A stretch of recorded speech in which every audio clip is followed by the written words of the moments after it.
Thanks, Ken. I've got my bride of 58 years, Darlene. Angie Hoffman, my son's partner, and my son, Craig.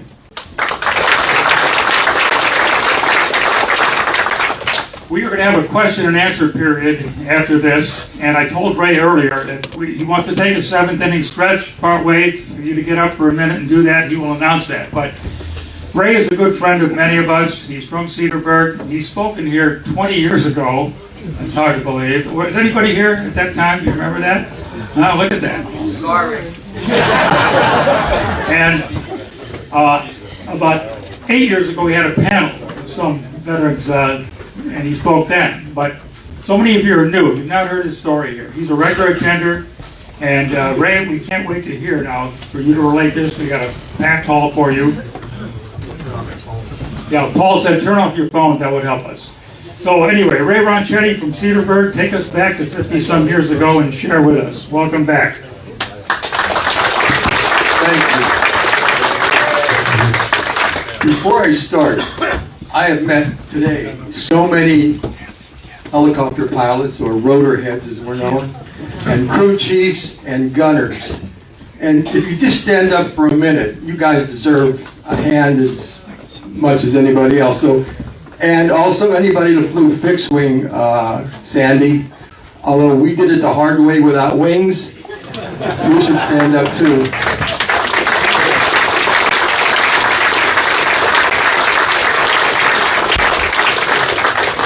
Okay, thank you.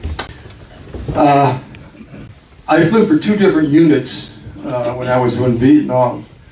I went over in June of 67, or 66 rather, and I went over with the 1st Cavalry, and I was assigned to be Troop 1st of the 9th Cav. It was our mission with the 1st Cav. We were the eyes, in essence, of the 1st Cavalry. Our day consisted of getting up at first light, in fact, being airborne at first light, and going out and looking for the bad guys. We did it two ways. We were always not in two helicopter flights. One guy flew low, one guy flew high. It was a guy who was flying low was to draw fire. You know, it was his mother would have been upset if she knew about it, but that's one of the ways we found out where they were. The other way, of course, is visual, where the jungle wasn't real thick, where you could see down through the jungle and you could see trenches and bunkers and so forth. And we would call that information back, and they would plot that information. And there were 4 other troops doing the same thing at the time. So basically, from sunup to sundown, we had choppers in the air constantly. There was the heavy gun team, which I flew in. There were also observation helicopters, which at that time I think were OH-13s. They also flew in pairs. We were called, our group was the red group. The scouts, as they were called, were white. And once in a while, if it was a really hot area that we knew that there was a lot of enemy down there, we would break up and we would fly one white team, which was the scout, and they were very lightly armed. They didn't have armored plated seats. They would sit on their flak vests. They would take 2 flak vests. They sat on one and they wore the other one. And all you got in front of you basically is a plexiglass bubble. They had stationary machine guns, one on each side, that the pilot could do. And then the observer also had an M16, and that was their armament. They were out there pretty naked. When we flew, we had you'll see it on here, what some people who don't like us, we call chicken vests. And they were a piece of armor that was a plate that was in a bib-like, and you wore it over your head and wrapped around. And we also had armor-plated seats for the pilot and co-pilot. And they also had a wing on them, which would slide forward. And we would go out and say, if it was a very heavy area, then we'd go out, and it was called a pink team, the white and the red together. And from the information that we brought back, they would plan operations. If they found heavy bunker areas or whatever, they would plan an insertion in there and engage the enemy, hopefully. We, as a team, we were out there on rare occasions. We would get shot at. Your wingman would cover you till you got out of there. We would usually put some more fire down there just to mess up their day too. But we didn't engage real heavy. When there was only 1 or 2 times that happened, and I think the one time we were out in first light, and if you're going to catch the enemy out in the open, it's either very early first light or last light. Otherwise, they lay pretty low. We went out one morning, and it was a gun team, and flying around, and we just happened to see some smoke coming out of some trees, you know, getting above them. And it was in the plains. It was really fairly open. And we went over, and as we, I don't know why they did this, as we flew over, they came running out of the trees, right? And well, we just started, when you fly out there, your gun systems were hot, okay? There was no safeties on, you were ready to fire. They come running out of the trees. All we did was bend, tip the nose over and let fly. And there was a bunch of them down there. It was a minimum of a company-sized unit. So we called, it's like, when they left the cover of the trees, it was a very open plain area. And there was like a stream that ran through it.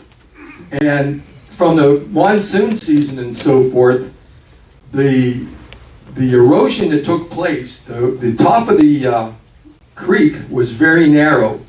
The bottom was very wide. And some of them, when they were trying to get out of the way, ran into this riverbed, okay? They could never get out of it. You can't climb out of a riverbed, and it was probably about 8 or 10 feet deep. If it's cut wider at the bottom than the top, you're stuck. And we had the gunships just making daisy chain up and down that river, putting rockets in there. And we did that for a long, long time. We really took care of quite a few of the enemy. And there was some also in the plains, but that's one of the few times that we really engaged them at the time they shot at us. Otherwise, they planned a mission, and within a couple of days of our sightings. So, like I say, we were the eyes and the basically the eyes of the cavalry. I got attached to the to 5th Special Forces. I flew for 281st Assault Helicopter Company out in the Trang, and that's where the headquarters for 5th Special Forces were. We were also involved in gathering intelligence there, but our job was to take the people that were going to gather the intelligence out into the area where they were going to be inserted. Usually a team consisted of 6 or 7 men. Day before the operation, we would fly out. It would consist of a command and control ship and another ship that was going to carry the patrol in, so they familiarized yourself with the area, and then gunships accompanied them out. But we did this all at altitude to attract as little attention as possible. So the patrol leader would pick out, in conjunction with the pilot, a possible LZ that they could go into for an insertion. So to come back the next morning, we got up. started to prep for the insert later in the day. We usually, I think it was like 6:30, we would launch, 6:30 in the evening. It was like a 20-minute flight to the LZ that it was picked out. This particular, in fact, it's one of the, I passed out a flyer on there about the mission that I had published in Aviation Digest about that mission. But when we got out there in the insertion, we stayed back. Once we got within a mile or so, the ship that was carrying the troops went down low level. When I say low level, they're right on the treetops. They went in, and the LZ was about a 10-degree slope, which we couldn't land on. That slip pilot couldn't land on. And there was also elephant grass, which is probably about 6 feet high, and also stumps. So they had a rope ladder that they threw out the door, and the 6 individuals climbed out of that on the LZ. Lift ship took off. He called bingo, which meant that the guys were on the ground, and they were heading back. And it wasn't 5 minutes later, then we got a call from the team leader from the patrol. When they went partway down the ladder, they get down close enough, they jump. One of the guys, in fact, it was a special forces medic, jumped down, and he jumped onto a punji stake.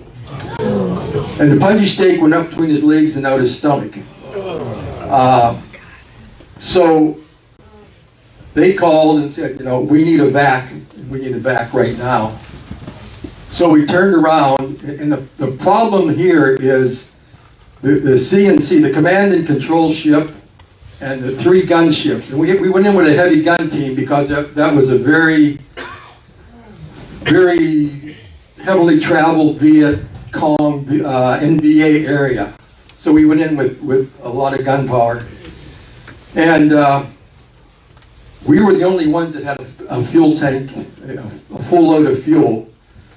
The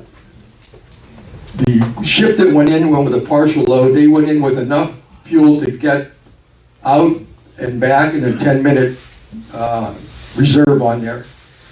And the 2 auxiliary ships that went out were the same way. So we turned around, and they started to receive fire in the LZ. So the gunships began to put fire down there. The ship that inserted went back in to pick up, first of all, the wounded, the injured Special Forces guy, and 2 others. And once they got on the ship, it started to bleed RPM. It was up in the highlands, it was hot, and it doesn't take much. So that's all they could take. And so they left the LZ, they left 3 guys on the ground, and they went back along with the other 2 auxiliary ships, which were also light on fuel. They got refueled. The one that picked up the 3 went, I can't think of the name of the ship that was docked outside of Huey. It was a hospital ship. I think it was the Hope. I don't know if anybody can help me there. But they flew right there and dropped off the fellow that was impaled with the punji stick. The other 2 refueled, came back, and on the way back, they brought back a Marine H-46, and it was a flare ship, because by now it's dark, and we didn't know if we needed the flares or not. The pilots that went in to pick them up said, don't light us up, we'll go in. So, under fire, in the dark, these guys, this particular aircraft, made an approach to 3 10-light flashlights. That was what they were landing to. They got in, they got the 3 guys on board, and they got out of there. and made it back. We stayed on station till everybody was out of there, because when we were making the gun runs, when it was dark, we shut off all of our outside running lights and everything. That was all shut down. The only lights we had on was the red cockpit lights. We used red light because it didn't mess up your night vision. And we could tell where the fire was coming from because of tracers and everything. And we suppressed the fire till everybody was clear, and then we went to get out. Well, weather had moved in. Clouds, rain. We had to get above the clouds, which we did. None of us were instrument rated, okay? We could read the altimeter and the compass, but that was about it. Fortunately, the Marine H-46 was there, and he was fully instrumented. So we got him on the radio and said, hey, we're out of Wei Fu Bai. We need to get back, and all we're doing is heading east to the South China Sea, but we don't know, we're not going to find above the clouds where we're at. And he kind of took our hand and got us back. He got us over the area, and he said, okay, he said, you're over there. There was some openings in the clouds, a hole over where we were going to land. So when we left, it was a 20-minute flight out. When we left, all 3 gunships were on 20-minute fuel light. And you hope that 20 minutes really meant 20 minutes, right? So we went down one at a time through the clouds, got down on the ground. One ship had 70 pounds of fuel left. The other 2 had 30 pounds. The one ship didn't make it even going back to be refueled. It ran out of fuel.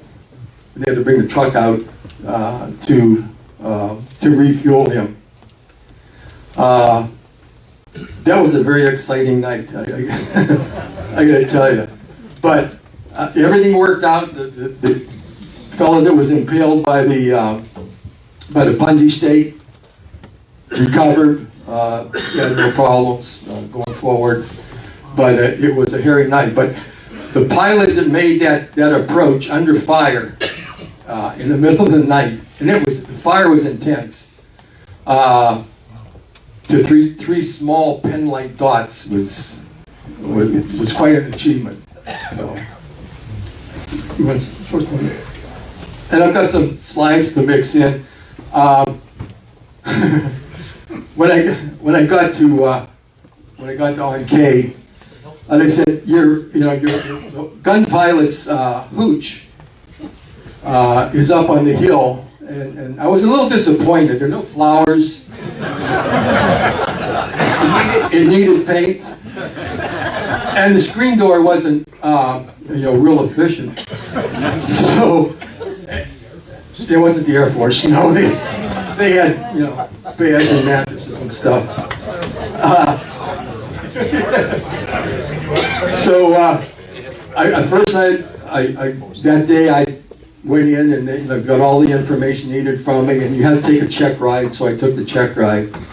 Stayed in there by myself that first night. The next day, I moved out. They took me out to the LZ that they were working. The first their first real air assault took place in, I think it was November of 1966, in the Iadrang Valley. And there was a book written about it, and it was called We Were Soldiers Once and Young. And if you ever want to know what war is like, with no BS, buy the book, because this is what it really was.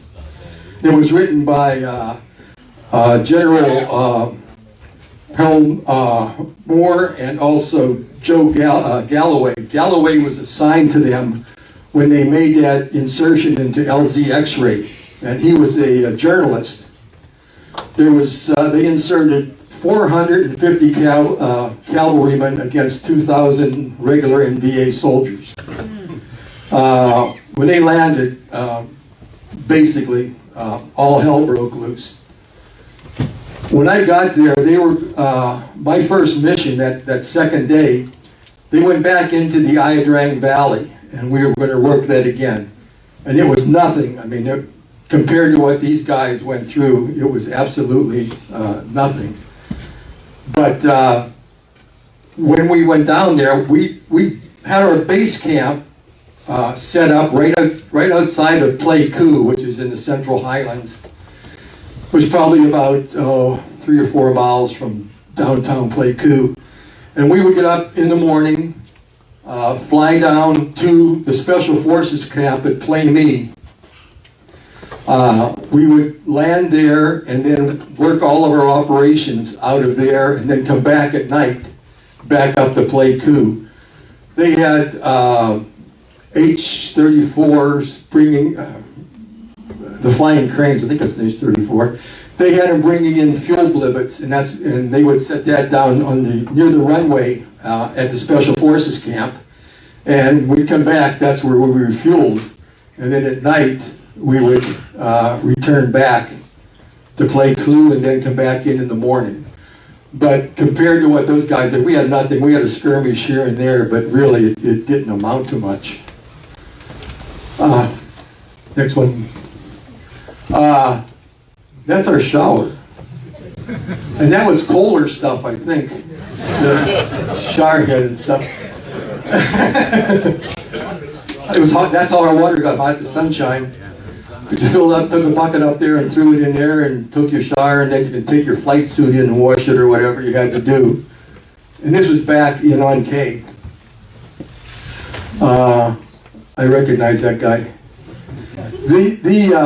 That was about the second or third day I was out there. I got to tell you a funny story. The tents that we were in, there was 4 men in there, right? And at the top of the tent there was a flap.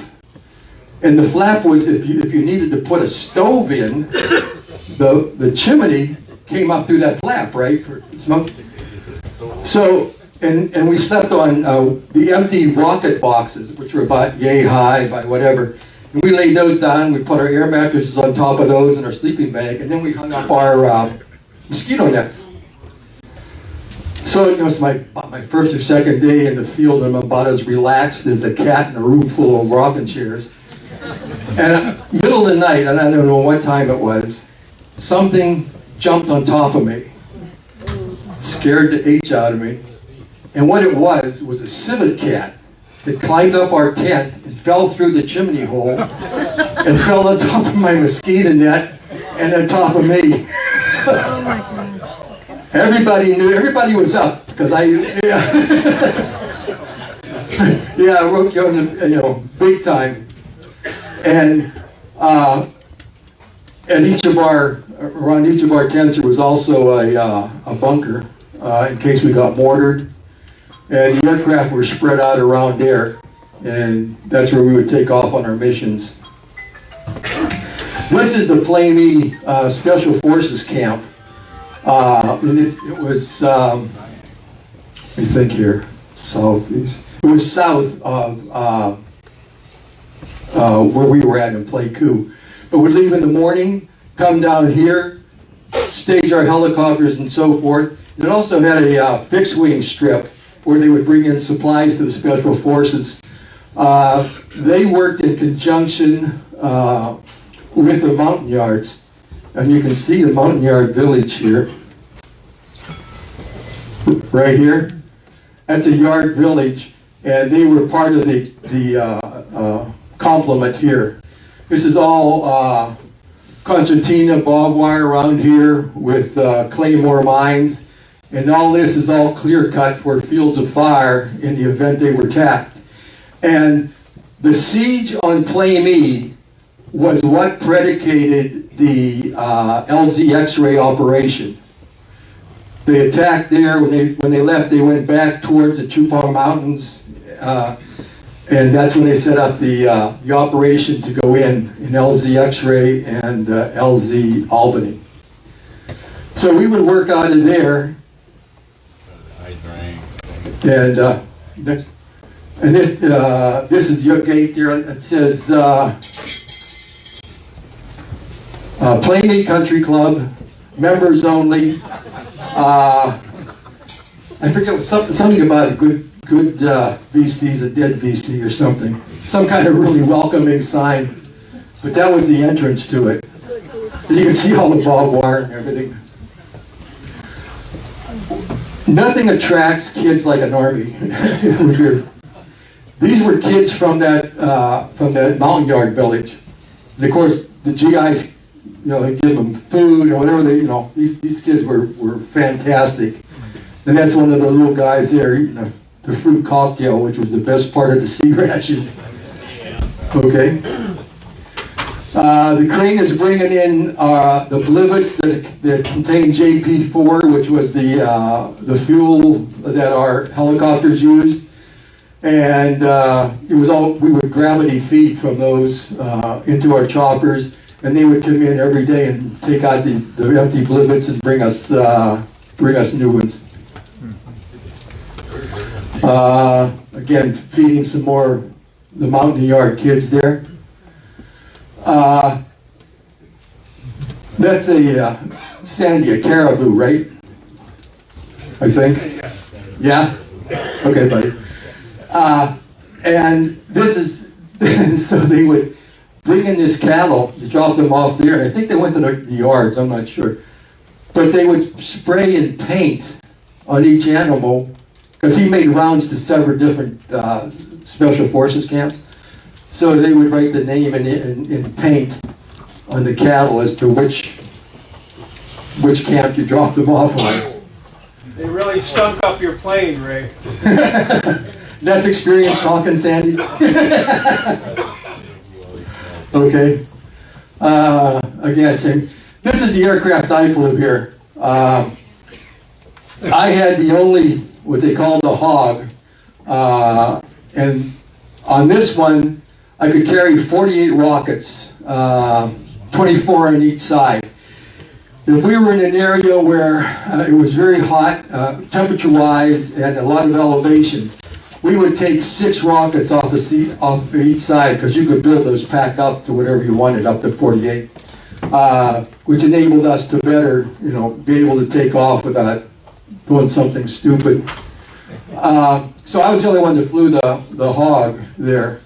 And that's Yosemite Sam on the front. We were known as the gunfighters, and Disney sent us the, what do I want to call it, the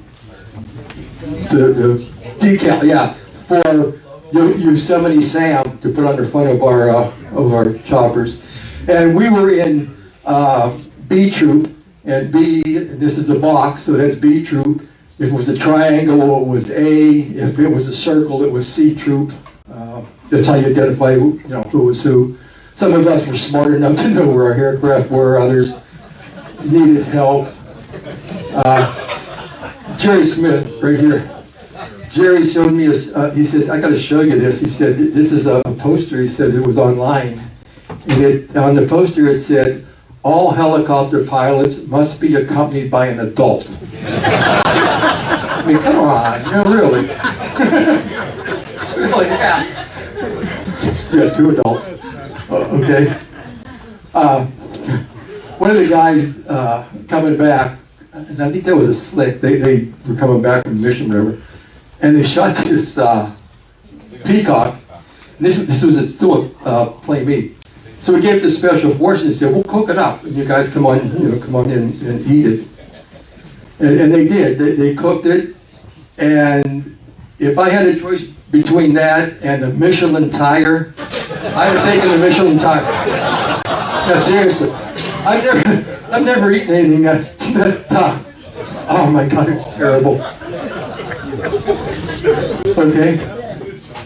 I think there's some more of the kid. This always got to me, this picture. This little girl, I don't know how old she is, but what do you think, 8 or 9? And she's carrying her brother or sister all day on her back. Next one. And this is just flying over a village, which gives you an idea of what what it was like up there. And it, really quite nice as far as the farming that goes. But all these are on stilts. Next one. In on K, we were back. We spent very, very little time back at on K with the cab, or we was in the field. But once in a while, you'd have to go back and go through maintenance and everything. And one night, they opened up with mortars, and where all the helicopters were parked, and there were a lot of them, with the 1st Cavalry at on K. It was called the golf course. And they took the mortars and they just walked it up and down the flight line, and they wreaked havoc. I mean, there's some other ones here. Go ahead. You can see the holes in that in here, but they really wreaked havoc on the choppers that we had there. And of course, you had to take care of your personal needs. Notice we even shaved, which surprised me when I looked at these. And next one. This is that was a prisoner being interrogated by some of the Special Forces people there. Some of the bombs. Next one. And just some more prisoners waiting to be interrogated. The outside concertina wire. Okay. He's being interrogated. That's a regular NVA soldier. The Viet Cong had basically the black pajamas, the conical straw hats, but that was a regular NVA. Next one. This is what he had in his pack: toothpaste. He was very hygienic. He had toothpaste, toothbrush, his weapon, and I think there were some black shorts and T-shirts there. That's basically what he was carrying with him. M1 carbine? I believe it is, yeah. Correct. John Blanks. Notice the bullet hole in the magazine of the AK-47, but that was a captured weapon. I shouldn't tell this story, but I'm going to. It never stopped me. John Blanks was the old man's pilot, right? So John had a monkey, and he had it on the leash. And when he would go out, John would take the monkey with him, right? And he had a dog's leash. And he would fasten the dog leash to the back of his seat, right? And they're flying one day, and the monkey jumps over on the old man's seat and takes a dump on the back of his seat. And Major Buckley, being the gentleman that he was, he looked over and he said, "John, get rid of that GD monkey." And John reached over and untied it and threw it out the window. If there's anybody in the ASPC, I apologize, but it really did happen. So John got rid of him. Last of John's monkey. And this is an SKS. And I was flying, we were out one day just, looking for people.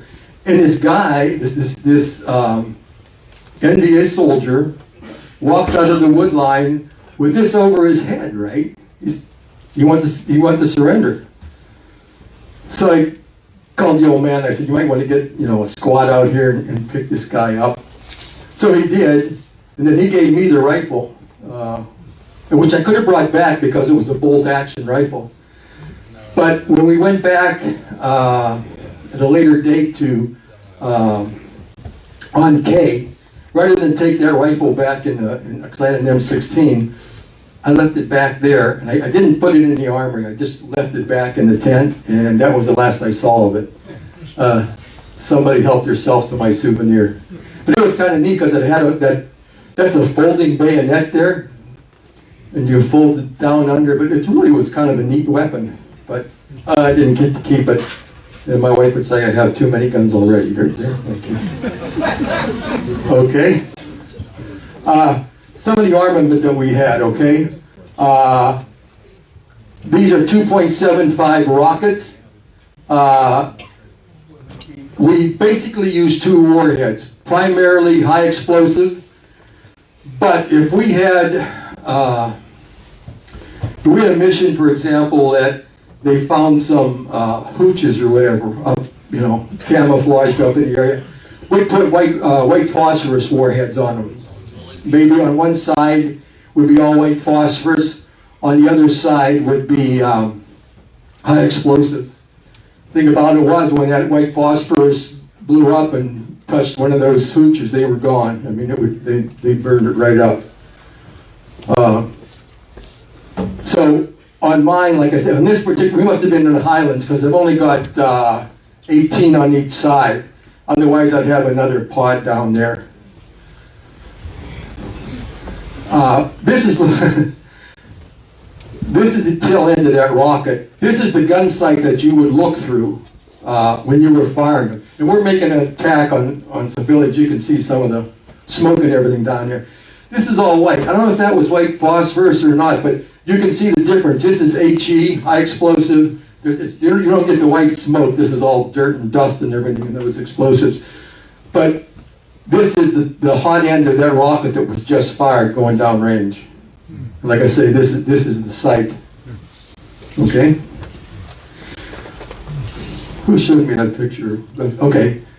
This is a grenade launcher. I think it was the M5. Don't hold me to that.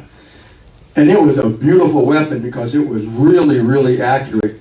And it fired these shells. These are grenades. And it was belt fed.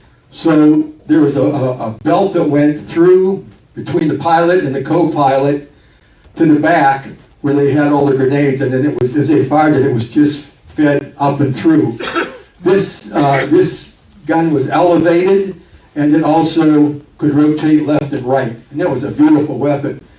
But when you had this, you also had two rocket pods on there, which carried 6 rockets, 6 on each side, a rocket pod on each side.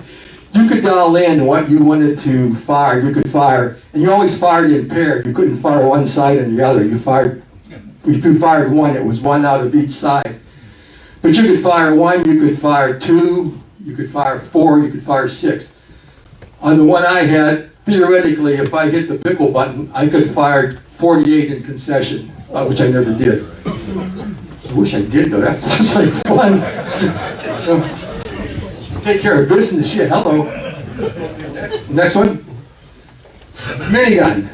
Okay. Minigun also had the rockets, 6 on each side.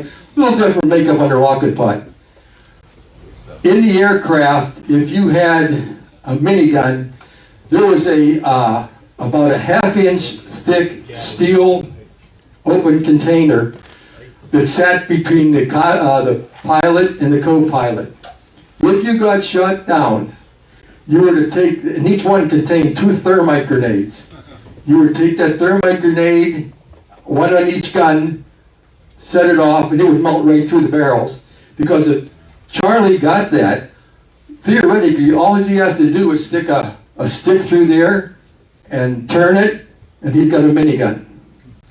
Now the minigun, under a normal, if it wasn't tampered with, had a cyclic rate of fire of 3,000 rounds a minute. We couldn't do that because we would use up so much ammunition so fast, we couldn't stay on station for any length of time. But they say if you had full cyclic rate of fire, if you made a gun run on a football field, you'd put a bullet every square foot. It doesn't give you a hell of a lot of place to hide. And it was very, very effective. 7.62 by 51? Yep. Next. This is where the ammunition, there's 4 cases or 4 trays, if you will, 2 for one side and 2 for the other, and they filled those up.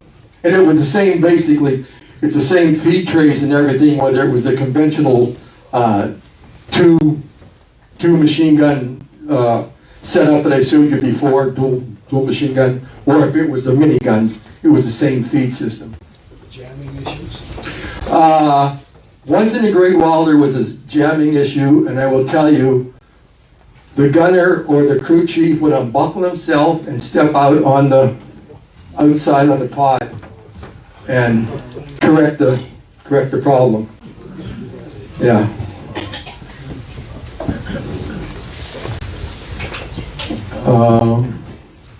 Next. Oh, this is just another one of them. Thanksgiving 1966. We were out in the field, but they gave us a full, we even had wine, hey. Drunk flying. But, we had the whole deal, the turkey, the stuffing, oranges. I mean, it was really great. We pretty much stood down that whole day. Next one. And we had a football game after. We had the enlisted men played the officers. I don't remember who won. For the life of me, I thought about this because I wanted to give the score. I can't do it. I don't remember. Anyway, as you can see, I'm already getting blocked out. Everybody's already downfield to get a pass, and I'm still dancing with him. Okay, next one. Okay, this isn't very clear. This is medevac, and like I said, it's quite blurry. And being hoisted up here is a wounded soldier. We're flying gun cover in case they were fired upon when they were bringing him out, because they're just sitting there. I mean, they don't have the luxury of getting out of there if they're receiving fire. So they would hold them up. We would, like I say, we would provide gun cover for them if needed. And I know on this mission, we didn't get fired at, or they didn't get fired at. But they brought them up, and the guys that flew dust off, which was the people that went and picked up the wounded. I can't tell you how much respect I got for those guys, because they set it out there when they went out every day, and they didn't have a whole lot to fight back with. So they did a heck of a job. Billy Graham was there to visit us.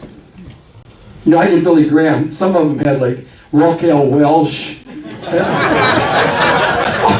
What? Really? Work with me here. But yeah, she said, do not, go Billy Graham, forget about Raquel. Okay, next. We were flying over. Air Force apparently knocked out this bridge, but the bottom line was they were still utilizing it along the way there.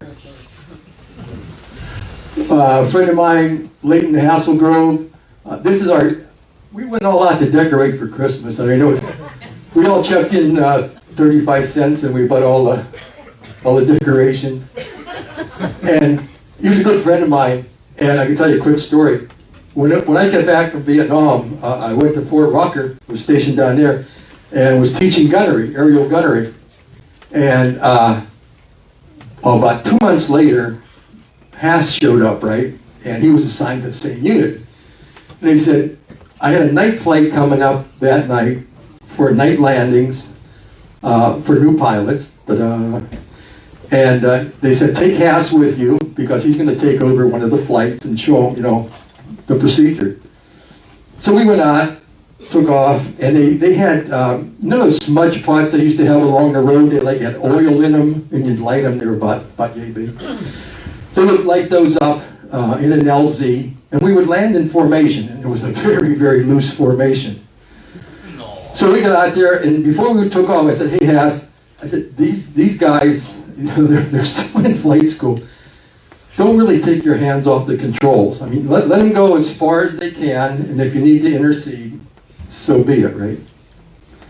So we go into the LZ and we land, and I called back for a radio check, and so-and-so, yeah. And then Haas gets on, and he said, I had a hard landing.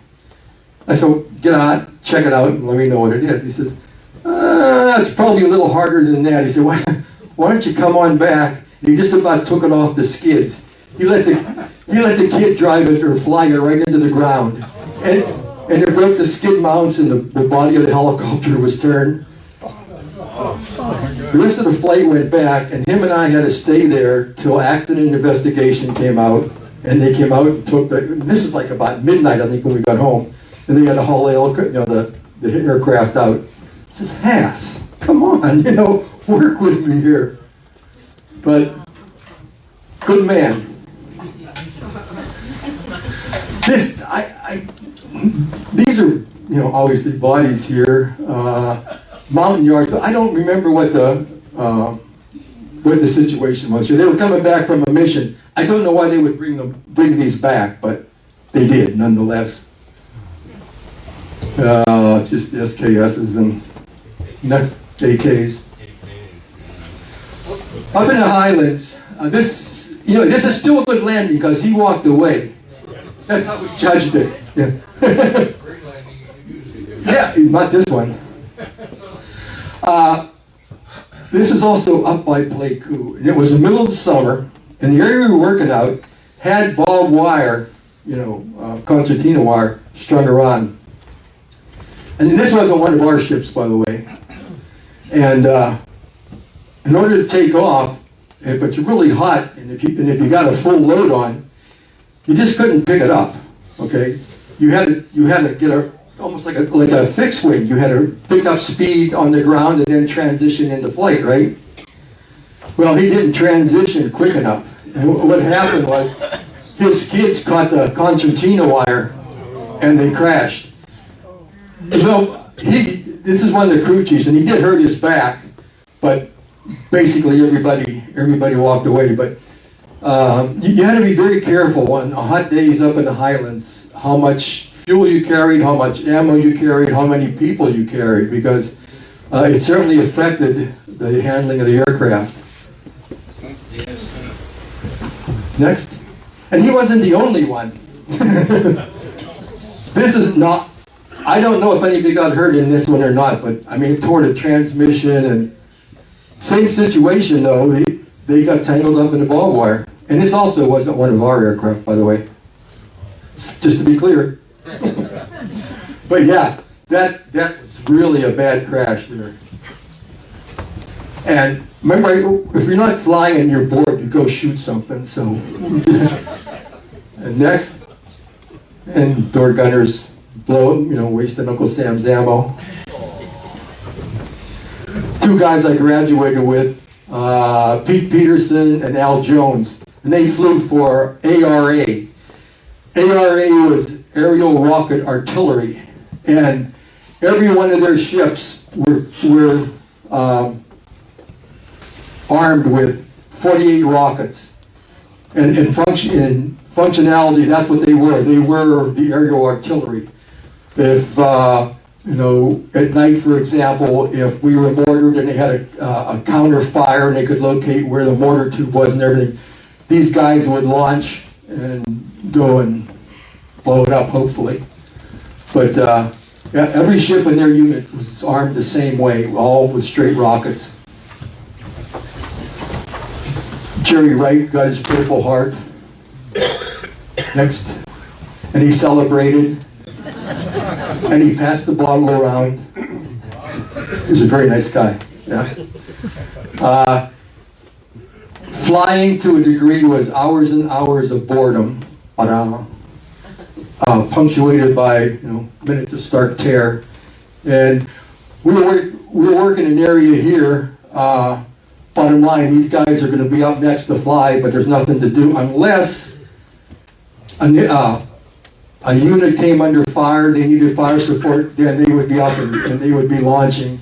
But on this board here was a map of the area. This is the radio that they would be in contact with the other aircraft with. We had 3 radios, AM, FM, and UH.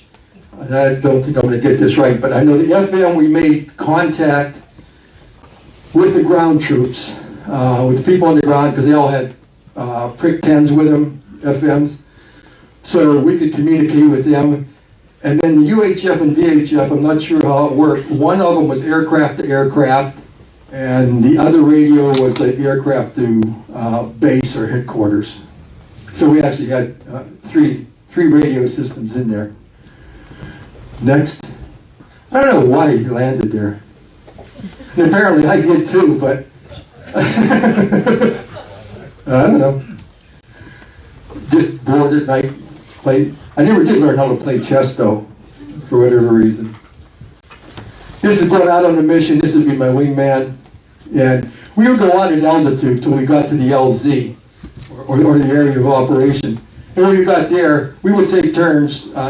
One would go down low for half the mission. And when I say low, that means treetop level. The other guy stayed up maybe 1,500 feet, flew behind him. But the guy on the ground drew fire. He called up, let him know, and he would start a gun run on wherever the fire was coming from, so that the blow ship would get out of the area. And then we'd set up a daisy chain and attack the area that we were getting the fire from.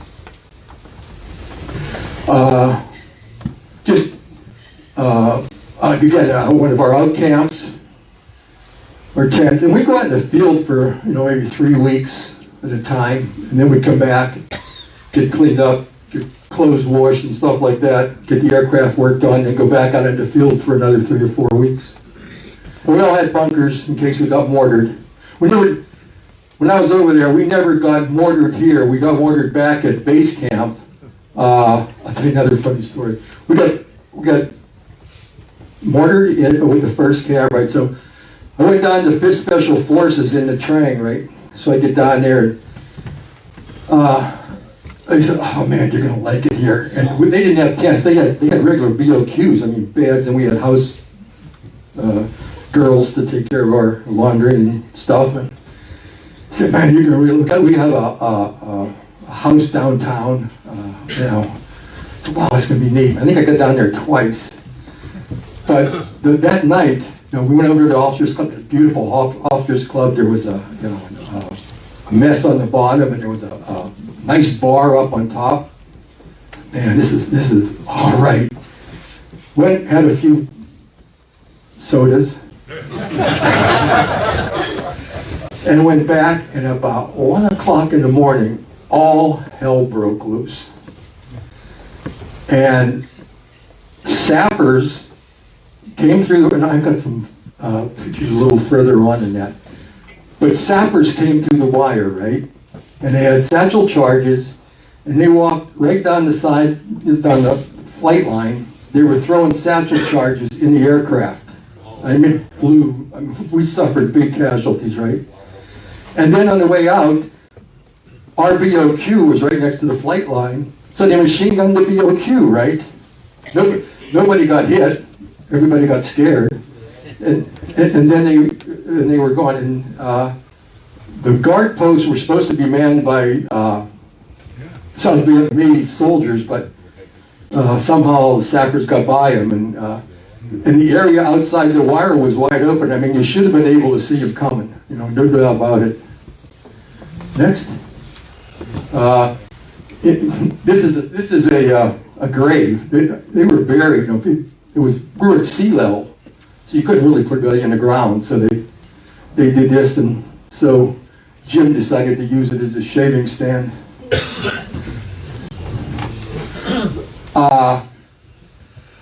It's the only tank I saw, other than the ones I told you about, the Rock Army on that village. They had tanks, but this is the only one I saw, and it was outside of Pleiku, and we never had any operations other than that one, where that kind of armor was involved.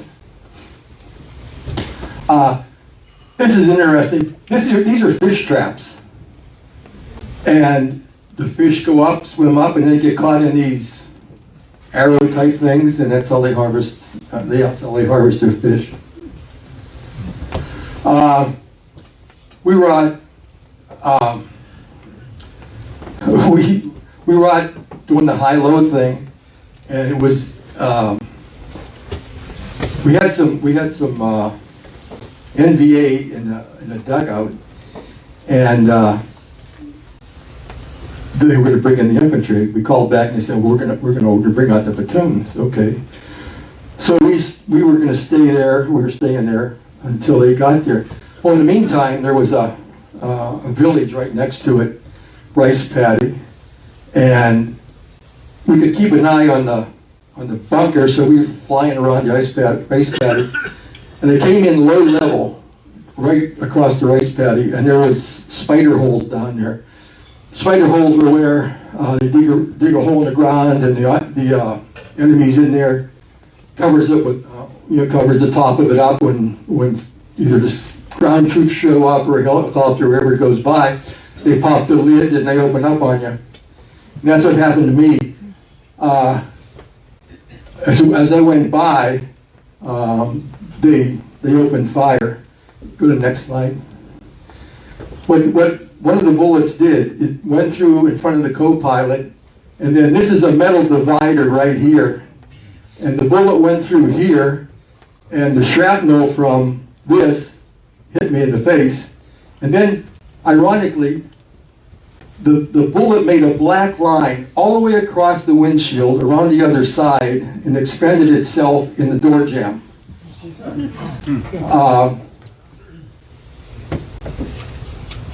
Yeah, okay. And let's get my Purple Heart. George Russick. George also had a hard landing. Well, I think this is equivalent to a flat tire, I think. This is a base camp too, right? Yeah, he tried to. He could have planted corn there. And George heard about that for a while. But George was from Pennsylvania, where I was from. And he and I got to be pretty good friends. And we always talked, both lake hunting and everything, and we said, when we get back to the real world, first hunting season, we're going to go deer hunting and everything. And I left, George was still there. I went to the 281st, and we were working in an area real close to the 1st of the 9th. So I took a Jeep. I was sitting down that day. I drove over, and I wanted to see the guys, right? So I walked into the tent, the Gunship tent, and I said, hey, talked to the guy. I said, where's George at? When you get that everybody looks at you, but nobody says anything. Yeah. George,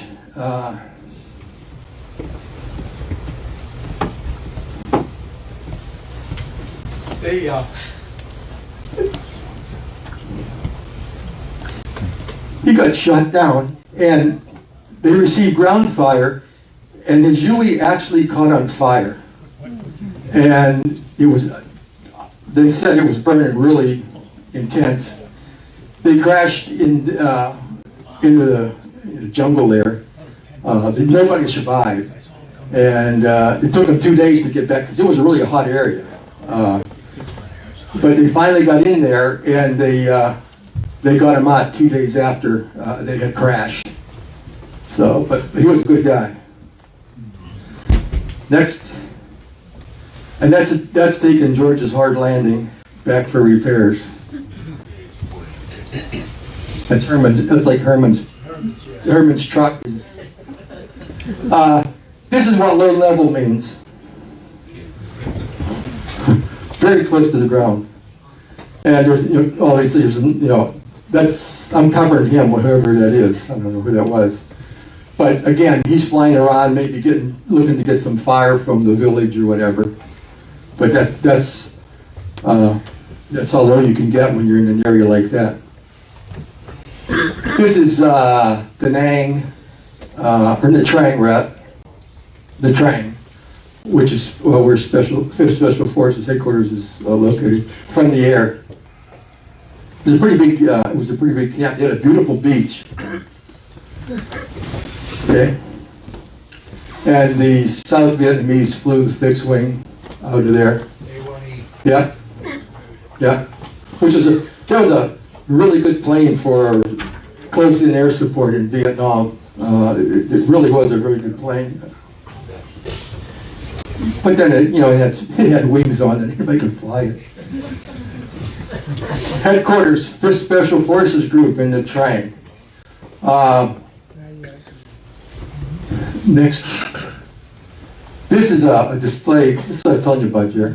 This is outside their building, and this is some of the weaponry that they had captured, over time. This is obviously some kind of a canoe or boat. Anti-aircraft gun and a flamethrower that you got mounted there. But it was kind of a neat display. Okay, this, I told you we got hit by sappers one night. This is the guard tower, which was supposedly to be manned by South Vietnamese troops. There's concertina wire here, but you can see how wide open this is. I mean, you wouldn't have any trouble seeing somebody coming across there, but nonetheless, they did. Next one.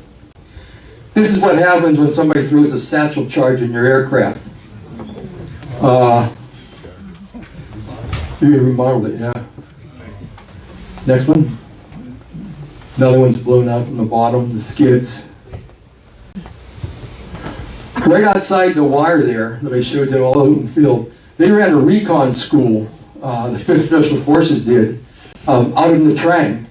And our pilots would take the guys out for, was it McGuire Weeks, right, and insertions, because areas where they had to put some guys, some troops in, if there was a lot of trees in that there, that's how they put them in. I mean, they came down the rope or a jungle penetrator, and or picked up, guys back up. I followed a aircraft out one day.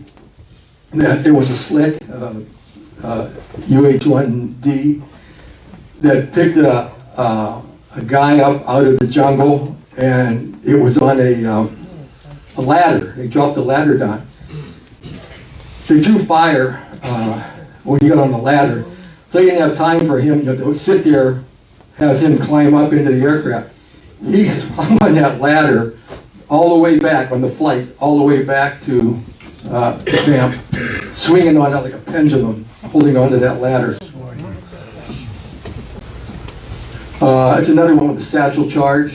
I can tell you, all of our radios were here, so I know there was no radios working in that one, among other things. This was in the briefing room in the Trang. Before we go into mission, we would go there. They would give us the area of operation that we would be in. They'd give us call signs. We also worked with, and not so much with the 281st, but we were with the 1st Cav. We also could call in artillery, and they would give us the location of the artillery bases and their call signs. So if we were lucky enough to find some troops out in the open or whatever, we could call in artillery, and we could adjust it, and which gave us really, another advantage. And this gives you an idea of all the stuff we had to take out in the field, because we were out there for like say 3 or 4 weeks. Nice thing about having a prisoner is you don't have to dig your own foxhole, right? So they would, when we had some around and we had to dig trenches or whatever, that's our go-to. I don't know what was going. I don't know what kind of operation that was, but it's the only time I ever saw any paratroopers coming down. But kind of neat. This is Air Force. What is that? Sandy survival pack or whatever. Rafts and everything. Yeah. No golf clubs. No. Okay, this is an idea of. This is in the Highlands. You can see a lot of the bomb craters in there. This is where it did a lot of Agent Orange, because the trees were so thick and so high, and they hit them with Agent Orange, and in no time at all, there was no no foliage on there whatsoever. They would run arc lights, and arc lights are B-52 raids. And I can't tell you, you'd be miles away and you can feel the concussion. You can actually see the shock waves from a B-52 strike. So they would they would have the B-52 strike, and they would say, okay, next morning, first light, go out and check for bodies, right? Really? The holes are about, I don't know, 25 yards wide and about 10 feet deep. If anybody was there, they're in pieces, there was nothing there to count, but they were big on their body counts. These next two pictures are very important. These three guys, let's see, McNamara, Hall, I'm not sure who he is, but you notice, this is a river. We were camped, by this river, and we'd do our laundry here, and we'd also swim. And when you swam, you come out, and your buddy would pick the leeches off you because they stick. But you notice these guys are using, was that Rinso? I don't even think of it. This is what they use to clean their uniforms in. Next one. Tide. I got Tide. That's what I use. It did such a great job. Seriously. I recommend it. It got our whites white. And I just wanted to put it in case,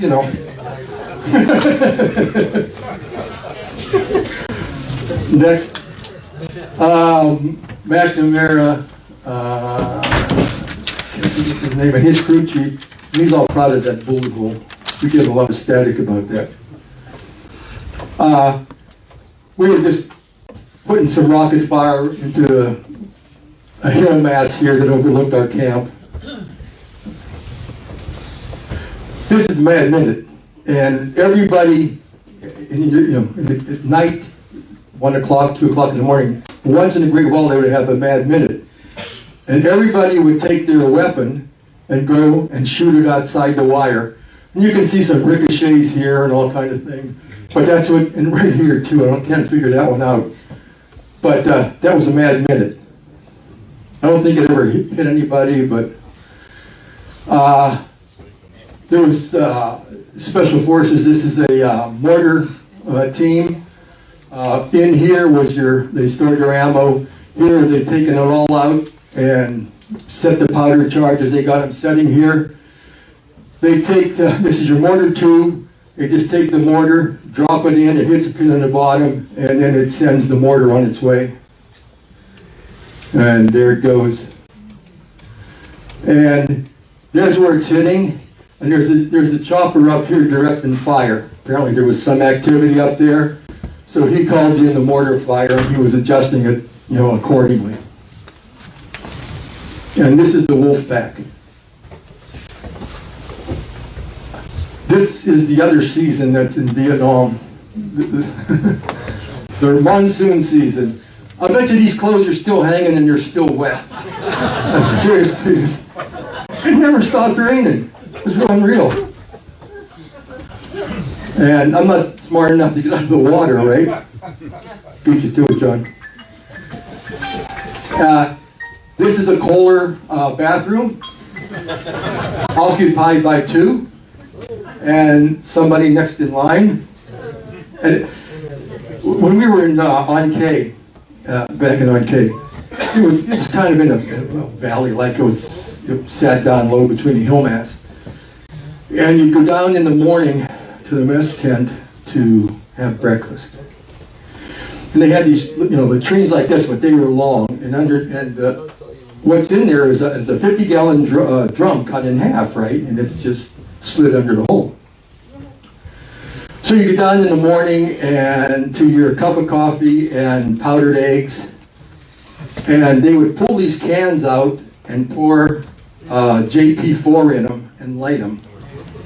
And there's nothing like eating powdered eggs to the aroma of your buddy. And every morning, that's what they did. Next. This is fine. Now, this is just a BC body laying in the water there. And again, I don't know why they were bringing their KIAs back, the enemy, but they did. This is, we did our, you'd wash clothes in here, you would shave, bathe and everything else in those little, when we put up our tents out in the field, we always sandbagged them in case we got mortared. So all the tents, and we also made sandbag revetments for the aircraft. Grumpy, he was the best pilot in the unit. Seriously. But, you know, all GIs adopt a dog, right? Well, Wolfpack adopted Grumpy. And we also adopted Z. And we bought him a bike on his birthday. We chipped in and bought him a bike. But he stayed with us. I mean, I don't know where his family was or anything, but he was part of the Wolfpack. I don't know what Special Forces camp this is or fire base, but it's just to give you an idea. That's one of the fire bases in the area. We were out in the plains down. In fact, it was around I-Drain Valley. And I don't know what Special Forces camp this is. They had these. They're not exactly deer, but they're not exactly elk either. They were really pretty big animals. So we shot one and landed, put it on board, brought it back to Special Forces camp. So the Special Forces were going to clean it, and this is a watchtower here. So basically, it's a big animal. So they hung it from the watchtower, and there were mountain yards there, right? And they cut the throat. The mountain yards had empty Coke cans. Okay, yeah, they would hold the can under where it was cut and fill them up with blood, and they drank it.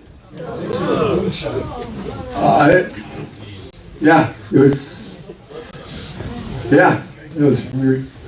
And just some mama songs. And this village here is kind of unique. We were running an operation out there. The village had bubonic plague. So we had to get shots for bubonic plague. And I got to tell you, I think it's like a quart that they put in you. Seriously, when you get done, you got a lump on your butt about the size of a golf ball. That's much juice they put into you. But that village was full of rats. So we had to get the shots. We're leaving camp here, breaking camp. All these sandbags before we leave have to be cut open and emptied. You don't let the sandbags there so young Chuck can use them. Walter Rublinski. I was back. I was very short. I had I think about 2 weeks or so to go, and I got an extra R&R because I had so many flight hours. And I contacted two of the guys I was in the cab with, and we met in Hong Kong. So when I left, they said, when you come back, when they were working the Ashau Valley, which is literally the Valley of Death, they said, you don't have to go back out. You'll be basically too short by then. So when you come back, you could give some of the pilots check rides or whatever, which sounded good. So went over there, came back, reported in. They said, get packed, you got to go back out. Okay. They said, Ski and Dan Cochran got shot down in the Ashau Valley. They recovered Dan and his crew chief and his gunner. And they got them out alive. And they know that Ski got out of the aircraft. They actually saw him get out of the aircraft, but we never found him. They sent in some Vietnamese scouts, and they found Dan and the other two. We stayed in the valley for about 3 or 4 days longer. We even had aircraft with loudspeakers on it, like we're talking to them to tell them where to move or whatever. Nothing. And I went online and I saw that this was in 1967 that they got shut down. And in 1977, they changed his classification from MIA to KIA. So we don't no idea what happened to him. And the ironic thing about this is, I was getting ready, like I say, to go to Hong Kong. And about 2 o'clock in the morning, somebody comes in and wakes me up and said, you got to go to get a Jeep, go down in the train. Ski violated curfew, and they got him in a jail down there. So I got dressed, went down, picked him up, brought him back. Well, he had just gotten back from E&E school in the Philippines, escape and evasion. He went through that course down there. The thing that doesn't make any sense, when we went back, or they went back to pack up his stuff, his belongings, he never had his dog tags, he never took his rifle, and he never took his pistol. This is after coming back from training, right? So when he was down, he had nothing. So, yeah, it was really kind of ironic. But a neat guy, nonetheless. Okay? Now, this is just packing up.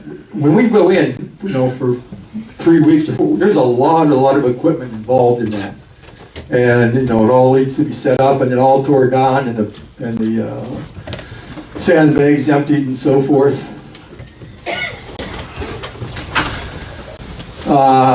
You see a lot of junks down there. Mekong River in South China Sea. Go ahead. This is a South Vietnamese Navy patrol boat, and it's got a 50 caliber machine gun on it. And they when they see these junks, they'll go and search them and so forth. And this was the night before, day before I left. There was that night found a boat, and they had contraband, and it was trying to get away. And they killed the 3 guys, but they brought them back. I don't know why. And they had them laying outside of their headquarters on PSP planking. You can skip through the couple there. This is the stuff that they confiscated. This is the last night that I was in Vietnam, and I almost died. See, we went to the officers club, and all the pilots, and they made a circle with the bar stools, right? And I had to sit in the middle, and they had this terrible pink champagne. It was more like shampoo, I think. But you sat in the middle, right? And these guys, your buddies, are making toast to you, right? But you're drinking like 15 times what they're drinking, because you're toasting me, you drink, and then you're done until it comes around you. Every guy that went through, I had to drink it. I woke up the next morning, man, I thought I was dead. So I got back to the States, and I still had film in my camera, right? Every guy had a camera over there.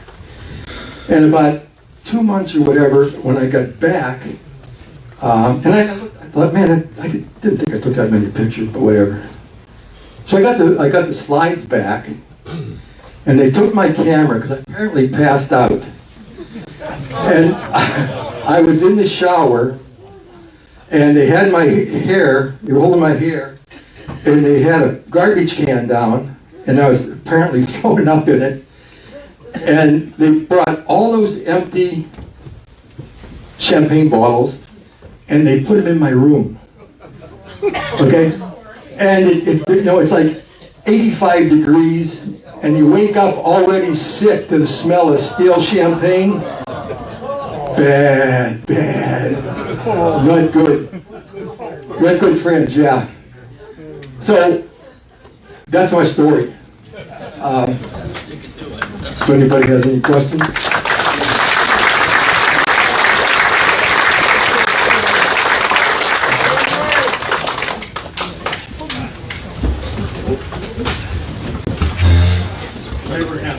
We have a question and answer.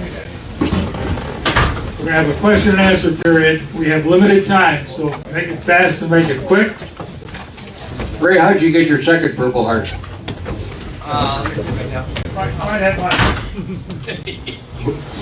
No. Can you hear me? No, okay. Again, was low man and took fire Oh, no. We were coming back from a mission, okay? We were passing over in a cemetery, right? And this was near the sea. It was level, wide open. And an NVA with an AK jumps up and he starts to run, right? And so I told my door gunner to do what he had to do. He never hit him. He was shooting, and finally the NVA stopped, and he turned around and he opened up on us. And one of the bullets went under my co-pilot's leg, and there's a console between the pilot and the co-pilot. It's got all the warning lights on it, fire and RPMs, da-da-da. And it went through there, and when it came out the other side, the shrapnel that came with it went into my leg. I would love to meet that guy and buy him a drink, because I got to tell you, he had a set. He really did. He just stopped. He figured he was dead, but he just opened up on us. When they had that raid, they were putting in the satchel. How many planes were destroyed, or how much damage was it? That one on the one I showed in the special forces, where they used the satchel charges. There were probably 3 or 4 that were destroyed, period. And there were others that needed significant work. Next question, gotta keep it going. I never made it across the pond, but a friend tells me who was there that the Huey has a very loud, distinctive sound. I wonder if you could... Wop, wop, wop, wop, wop, wop, wop. We couldn't be very stealth. You can hear it's coming from a long way. Yeah. We'll get there. Real quickly. I got 2 questions. How is your chopper training to become a pilot, and how reliable were the choppers? There was no better chopper ever made, and there probably never will be. They took us out and they brought us home, and they took a hell of a beating. And as far as the training goes, it was outstanding. You agree? It was very good. No complaints whatsoever. We went to Texas, went through basic on the H-13, then we went to Fort Rucker, Alabama, and then we transitioned into Hueys and gunnery and so forth. The question over here. Yes. Yeah, Ray, this question about training, but you mentioned you were not instrument qualified. If you were in a situation where you had to fly out in bad weather, did they go ahead with the mission anyway? It was a call, and it was dependent on how bad the weather was. Usually if you got above it, you could find a hole, but if you got stuck up there, you were in big trouble. Yeah. They gave us, it was a tactical ticket, and what it was a blue card, and if you held it up and it would match the sky, you were good to fly. That was about it. So it was a choice of the pilots, basically. Hello, Mr. Smith. Ray, not a question but a comment. Yes. We've had enough conversations over the years that it's my opinion that the UH-1 Iroquois Huey helicopter is indeed the finest flying machine ever made. Amen. What made it remarkable was the pilots and the crew. We all have our heroes. Ray, my friend, you are my hero.